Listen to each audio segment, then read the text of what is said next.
Sugya number 199. Again, the Mishnah that we learned in September, we're reviewing it now. The Mishnah states, Ha'over lifnei ha'teva v'ta'a, if someone became chazan and made a mistake. Ya'avor acher tachtav, the law is you have to bring someone else in his place to serve as chazan.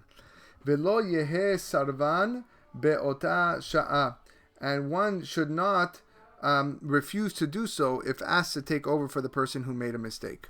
Minayin hu matchil, from where should he begin for the guy that takes over? The Mishnah answers, mitchilat habracha sheta'aba, from the beginning of the blessing that he made a mistake from. So if he made a mistake in the bracha of Barech Aleinu, so that is where the new guy comes in and starts from.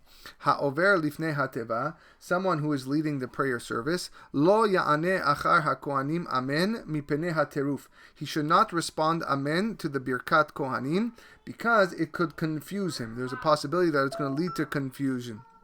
Ve'im en sham kohen elahu. Let's say there's no other kohanim in the synagogue except for him, the chazan. The Mishnah first says lo yisa et kapav. He should not perform birkat kohanim, again for the same reason, because it's probably going to lead to confusion for him to get back into the order of things to continue the chazara of Shmona Esrei. So therefore we recommend that he does not perform the birkat kohanim. That's yisat kapav. He does not perform birkat kohanim if he's the only kohen. Ve'im haftachato shehu noset kapav vechozer litfilato rashai. But if he is confident that he can raise his hands in birkat kohanim, he can perform the blessing and go back to his tefillah and not be confused, rashai, he's allowed to do so. I can tell you in my own personal synagogue, we have two types of kohanim. Sometimes when they're chazans and they're the only people, some people are confident enough that they can go from birkat kohanim and back into the tefillah service, and they're allowed, and it's fine. And some people are not confident enough, and therefore we allow other people that we just skip the birkat kohanim. The Gemara starts, Tanu Rabbanan, the rabbis start in a braita, Ha'omer lifnei hateva tzarich lesarev. If someone who is asked to lead the tefillah as chazan, at first he needs to refuse. He needs to refuse and say that he's unworthy of the honor. V'im eno mesarev, if he doesn't refuse and he just goes up thinking, yeah, I can do it, domeh letavshil she'en bo melach. This resembles a cooked food that has no salt, meaning I don't need any fixing. I'm good. I'm just going to go up even without salt, and I'm going to go up and I'm good enough. Ve'im mesarev yoter midai, and if he refuses and refuses over and over and over again and never wants to be the chazan, domeh letavshil shehiktichatu melach. He resembles a cooked food that has been over salted. He has too much salt.